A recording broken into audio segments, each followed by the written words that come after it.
First, Peyton off the field. The media has been all over Manning this week, and after the Broncos' Week 1 19-13 win over the Ravens, Manning has struggled of late. Since Week 11 of last season, including the playoffs, he has nearly as many interceptions, 9, as touchdown passes, 11, and his total QBR, 51, is 20th out of 32 QBs with 100 attempts in that span. Peyton sounded off when asked if he's on the injury report for this week's upcoming game against the Chiefs.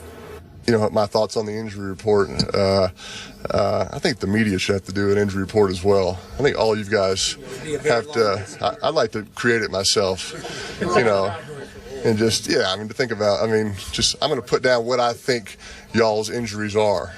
I think we have to keep reminding ourselves around here that we did actually win the game, that we are 1-0. Thank goodness, because I can't imagine what it would have been like had we lost the game. You know, I'm sure offensively, I speak for a lot of guys, that we certainly want to play better, and feel like, that Thursday probably couldn't come soon enough to have another opportunity, and I think everybody wants to do their job better, but at the same time, we felt we did enough to help us win on Sunday. Stephen A., is this the beginning of the end for number 18? Well, listen, I think it's the beginning of the end, but it has nothing to do with his performance in Week 1. The Baltimore Ravens have a good defense. There's some question marks about them now that Suggs has gone down, which is something that we'll talk about a little bit later on in the show. But I definitely think that there's an overreaction as it pertains to his performance in Game 1 of this NFL season. What I think Peyton Manning needs to take into consideration is that people are looking at the last 4 games of last year, his performance against the Buffalo Bills, his performance against the San Diego Chargers, the 4 interceptions he threw in a loss at Cincinnati, the relative, pedestrian performance against the Oakland Raiders, and then to end the last regular season, and then, of course, the performance in the playoff game against the Indianapolis Colts. He did not seem like himself. Father Time seems to be knocking on his door just a touch, at least, just tapping on his door a little bit, and I think that's why people are asking those questions. But at the same time, I don't blame Peyton Manning for being a bit annoyed and perturbed over it all. This is a guy that completed 66% of his passes last year, threw for over 4,700 yards. When you consider the numbers that he put up just last year alone, that's better than most quarterbacks have done in their careers. And so when you look at it from that perspective, I definitely think he has every right to be a bit annoyed. He just needs to remember that we're not measuring him against other quarterbacks. We're measuring him against the greatness of himself. And we're wondering how much he has left. We've heard about the numbness or the lack of feeling in his fingers. You know that he can't run with the football. You're wondering about the back and the hips and all of that other stuff. And so because of that, just the cumulative effect of age, attrition, the injuries that he's had, the surgeries that he's had, along with the level of regression we've witnessed, particularly since he got beat up against St. Louis, it's not something that we can ignore. Now, his playoff performance was the hamstring had a lot to do with that, because if your hamstring ain't right and you're out there throwing with a bum hamstring and you can't throw the football, you're not going to be able to throw the football effectively, and we understand that. But again, he just needs to remember we're measuring him against the greatness that he himself has put on display for the better part of the last 2 decades, not what Peyton Manning is capable of doing compared to most other quarterbacks in the NFL, because we know he's still elite compared to most. So, bottom line, what's your gut feeling here? Is he about to fade into the sunset sooner than later? I personally, that's my personal belief. I don't have any knowledge of it, but my personal belief is that this is the end for Peyton Manning, that he will retire after this season. That's just what I think. I don't disagree with that, just conjecture. We're just guessing. But I'm with you about that, because after this season, he turns 40 years of age in March. So could I see the great Peyton Manning, the all-time great Peyton Manning, saying, okay, that's enough? I could if they went out on a pretty to very high note this year, and I think they still have a chance to go out on a high note this year. I am definitely not writing off Peyton Manning for this football season. I still have them winning this division. I do not have them winning the AFC just because I like the Patriots. But do I think they could be a threat to the? You better believe I do. I don't see dramatic decline in Peyton Manning's game. All those games you so eloquently listed, I still, man, I don't know. Everybody goes back to week 11 last year. Remember, you pointed out at St. Louis, he got rocked, man. He got beat up at St. Louis. He was only sacked a couple of times, but it seemed like they hit him 6 or 8 big times. And they lost the football game. There's no shame there because we saw what happened to the Seahawks yet again in St. Louis this past Sunday. And yet he bounced right back from that game, beat up as he was, and he had a big game against Miami. Then he went to Kansas City, where he has to go again tomorrow night, and they won 29-16, and he had a pretty good game. And then I know about your games that you listed, the Buffalo at San Diego. It seems like it was his groin that got pulled at San Diego. And then he struggled down the stretch, and he got outplayed at home in a playoff game by Andrew Luck, which was significant. But just a year before, he outplayed Tom Brady at home in a big playoff game.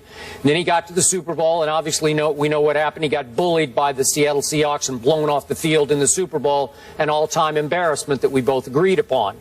But, again, I don't think there was any shame in what happened Sunday. A lot of people think the Baltimore Ravens could be in the Super Bowl this year with or without Terrell Suggs.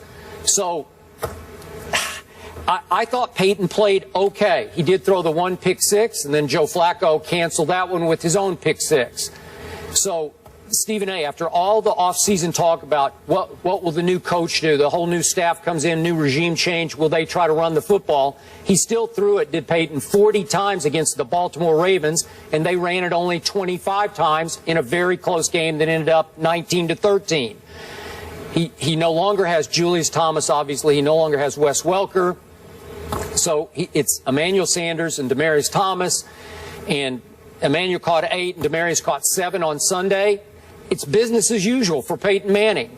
So when I hear all the conjecture about has he lost a lot of velocity, especially in his deep balls, and I look at the deep balls, some of them have been overthrown, some underthrown, but some have been overthrown. And my question to all those doubters is, when did Peyton Manning ever have a cannon to begin with? I mean, when he was a rookie, he didn't have a cannon. He's never had a cannon.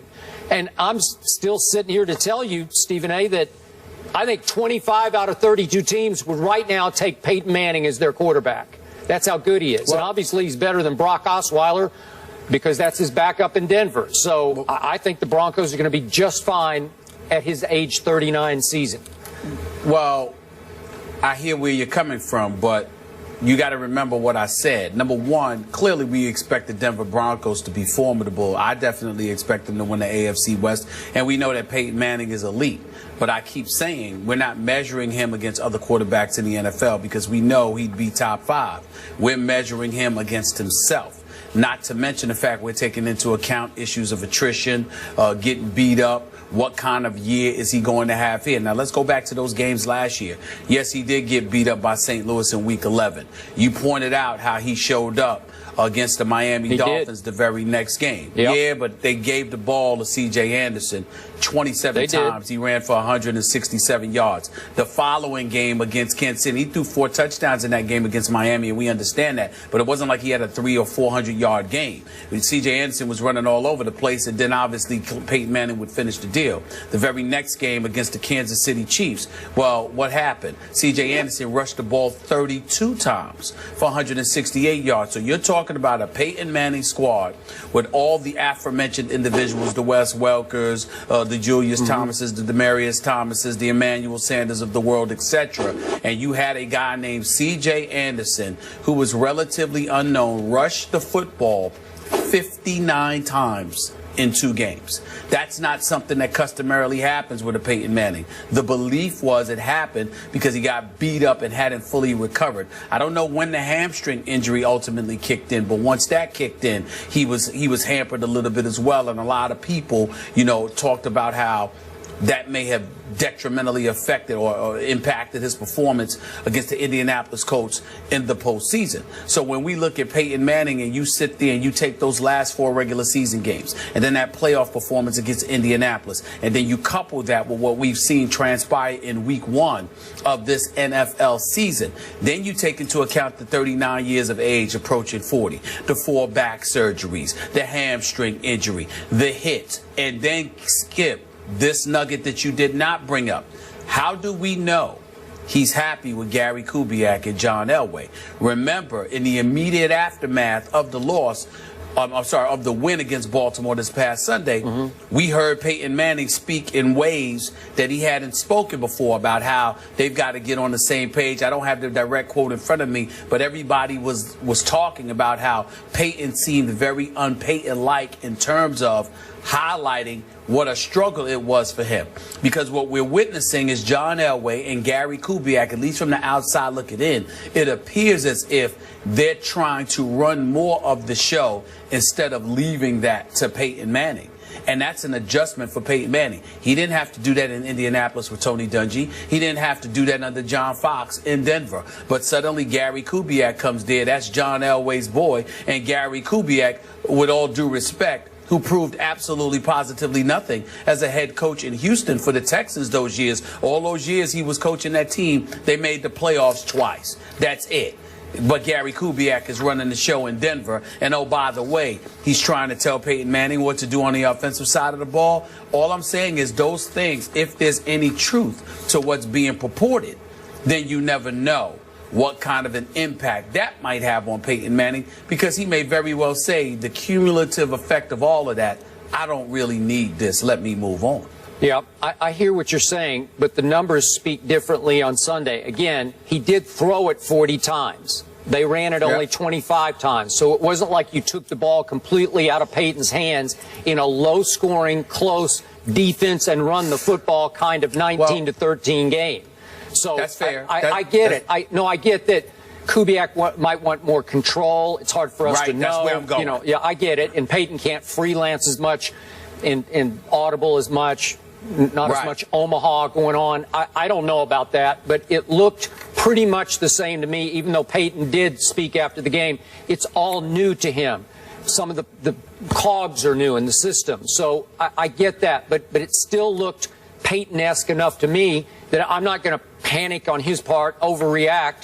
And I must say also, I love the fact that Peyton Manning was testy yesterday. He was a little chippy. We didn't get the Saturday Night Live Peyton. We didn't get the affable ambassador for the Broncos and the National Football League. We didn't get the Papa John's Peyton Manning yesterday. We got a guy who had a little chip on his shoulder. Well, good for him and good for them, because they need him to have a chip on his shoulder. They're going into hostile territory tomorrow night, Kansas City. This is a huge division game for them.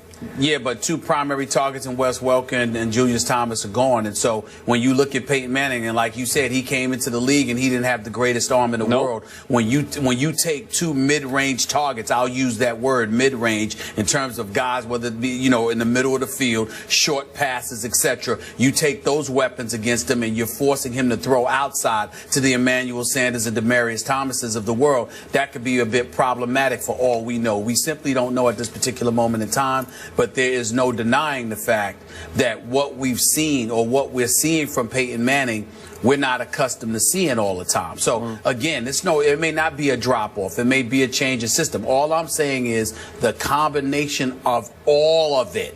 When you're 39 years old, approaching 40, and you've gotten beat up in your career, even though he didn't get beat up that much because he doesn't really take too many licks, the reality is that you may decide, I don't need this anymore, no matter how much you love this game. And it's not like Peyton Manning is going to be without a future in football. We love 2-man teams on Monday Night Football and all that stuff. How much you want to make a bet? Peyton Manning will get any job he wants in the sport of professional football once he steps away from the playing field. I don't care what it is. If Peyton Manning wants to do it, somebody will make sure it happens. That's how much he means to the NFL.